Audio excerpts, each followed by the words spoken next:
అఖిల్ గారు ప్రధానంగా కాంగ్రెస్ పాలన మాత్రం గాడి తప్పిందని చెప్పడానికి జరుగుతున్నటువంటి పరిణామాలే మనం ఉదాహరణకు తీసుకోవచ్చు. ముఖ్యంగా ఓవైపు మంత్రులు కావచ్చు, మంత్రుల పిల్లలు కావచ్చు, కాంగ్రెస్ ఎమ్మెల్యేలు ఎట్లా మాట్లాడుతారో చూడొచ్చు. ఒక రకంగా రహస్యంగా భేటీలు జరుగుతూ ఉన్నాయి.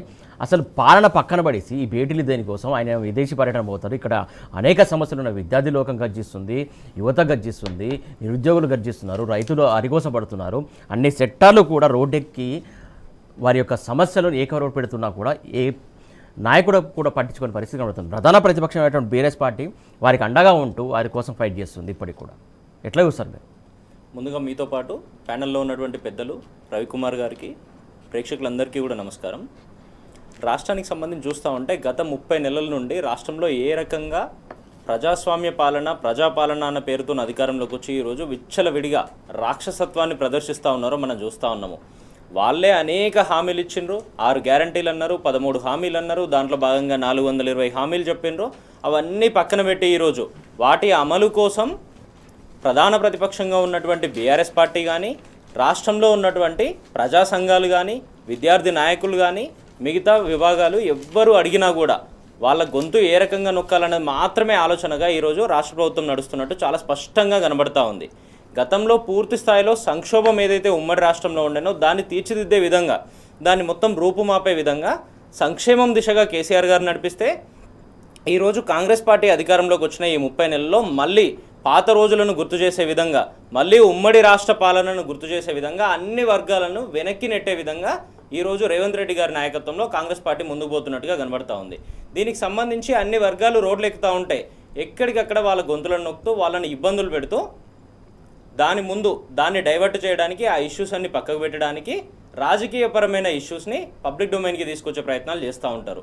వీళ్ళే చెప్తారు కేటీఆర్ గారు ఏదో చేస్తూ ఉన్నారని, హరీష్ రావు గారు ఇంకెక్కడికో పోతూ ఉంటారు, ఇంకేదో పార్టీతో చర్చలు జరుపుతూ ఉన్నారని. వాస్తవానికి ఈరోజు నిన్నటి చర్చలతో కూడా స్పష్టంగా కనబడింది ఏంటంటే రేవంత్ రెడ్డి గారి నాయకత్వం ఫెయిల్యూర్ ఏ రకంగా ఉంది.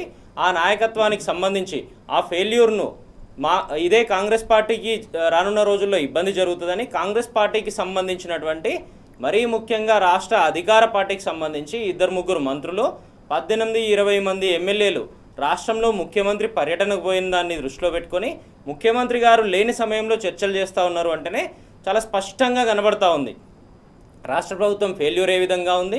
దీనికి సంబంధించి ఇదే అధికార పార్టీ ఎమ్మెల్యేలు గత 30 నెలల నుండి అనేక మంది పబ్లిక్ డొమైన్కి వచ్చి మీడియా సమావేశాల్లో వివిధ చర్చల్లో ఏ రకంగా చెప్తా ఉన్నారో, మా కాంగ్రెస్ ప్రభుత్వంలో 10%, 20%, 30%, 40% కమిషన్లు ఇవ్వందే ఒక్క ఫైలు కూడా కదలదు, ఒక్క ఫైలు కూడా ఇటు నుండి అటుపోయే పరిస్థితి లేదు, ఒక్క బిల్లు కూడా విడుదలయ్యే పరిస్థితి లేదు, కేవలం కమిషన్ల కోసం మాత్రమే ప్రభుత్వం నడుస్తూ ఉంది అనేది చాలా స్పష్టంగా చెప్తా ఉన్నారు.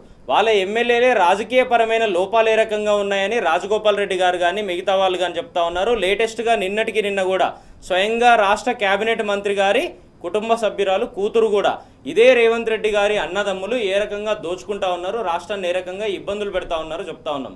గతంలో మనం చెప్పుకుంటా ఉంటాం ఆనాడు 4 అన్నదమ్ములకు సంబంధించిన కథను రామాయణంగా చూస్తే మనము ఈనాడు అదే 4 అన్నదమ్ములకు సంబంధించిన దోపిడీని రావణ కాష్టంగా చూసే పరిస్థితి కనబడతా ఉంది. ఈరోజు ఎక్కడికి పోయినా, ఏ ఫైలు ముందు పెట్టాలన్నా, ఏ బిల్డర్ దగ్గరికి పోయినా, ఏ వ్యాపారి దగ్గరికి పోయినా కూడా పూర్తి స్థాయిలో డబ్బులు వసూలు చేయడానికి మాత్రమే కనబడతా ఉంది. ఒకవైపు ప్రభుత్వ కార్యక్రమాల్లో వసూలు చేస్తూ ఉన్నారు, స్కాములు చేస్తూ ఉన్నారు, మరోవైపు పూర్తి స్థాయిలో దోపిడీ. ఈ 2 ఎజెండాగానే రాష్ట్ర ప్రభుత్వం నడుస్తూ ఉంది తప్పితే పూర్తి స్థాయిలో వాళ్ళ ఇచ్చిన ఈ గ్యారంటీలు కానీ హామీలు కానీ పక్కన పోయి రాష్ట్రంలో ఉన్నటువంటి సబ్బండ వర్గాలన్నీ కూడా ఈరోజు అరిగోసపడతా ఉన్నాయి. రైతుల దగ్గరికి పోతే అదే పరిస్థితి, మహిళల దగ్గరికి పోతే అదే పరిస్థితి, విద్యార్థుల దగ్గరికి పోతే అదే పరిస్థితి, నిరుద్యోగుల దగ్గరికి పోతే అదే పరిస్థితి. ఏ వర్గం కూడా ఈ రాష్ట్ర ప్రభుత్వం ఈ కాంగ్రెస్ పాలనలో సాటిస్ఫాక్షన్తో ఉన్నటువంటి పరిస్థితి లేదు. ఈరోజు ఇవన్నీ పక్కన పెడుతూ మీలాంటోళ్ళు నాలాంటోళ్ళు ప్రశ్నిస్తూ ఉంటే మన మీద కేసులు పెట్టాలి, గౌరవ కేటీఆర్ గారు కానీ హరీష్ రావు గారు కానీ ప్రశ్నిస్తూ ఉంటే వాళ్ళ మీద లేనిపోని అభాండాలు వేయాలి, వాళ్లకు లేనిపోని విషయాలను వాళ్ళకు అంటగట్టే ఆలోచనలు చేయాలి. ఇవి మాత్రమే ఎజెండాగా, కేవలం వీళ్ళని దూషించడం మాత్రమే ఎజెండాగా ఈరోజు రేవంత్ రెడ్డి గారి ప్రభుత్వం నడుస్తూ ఉంది. రాష్ట్రంలో ఇన్ని వర్గాలు గోసపడతా ఉంటే ఈరోజు ముఖ్యమంత్రి గారు ఏం చేస్తూ ఉన్నారండి? ఇంత కీలకమైన సమయంలో రాష్ట్రంలో అన్ని వర్గాలు కూడా రోడ్డెక్కి, మరీ ముఖ్యంగా విద్యార్థి నిరుద్యోగ లోకమంతా కూడా రోడ్లెక్కి ధర్నాలు చేస్తూ ఉంటే స్వయంగా పోలీసులు వాళ్ళ గొంతులు నొక్కుతూ ఉన్నారు. ఇన్ని జరుగుతూ రాష్ట్రంలో నిజంగా ఈ పోలీసులను నడపాల్సినటువంటి ఇదే హోంమంత్రిగా ఇదే ముఖ్యమంత్రిగా రేవంత్ రెడ్డి గారే ఉన్నారు. ఇన్ని జరుగుతూ ఇవన్నీ పక్కన పెట్టి ఈరోజు లండన్లో ఫుట్బాల్ మ్యాచ్లు చూడడానికి ఇదే రేవంత్ రెడ్డి గారు పోయినటువంటి పరిస్థితి చాలా స్పష్టంగా వారి షెడ్యూల్లో ఉంది. ఈరోజు సాయంత్రం 6 గంటలకు ఫుట్బాల్ మ్యాచ్లు చూడడానికి రేవంత్ రెడ్డి గారు పోయినరు.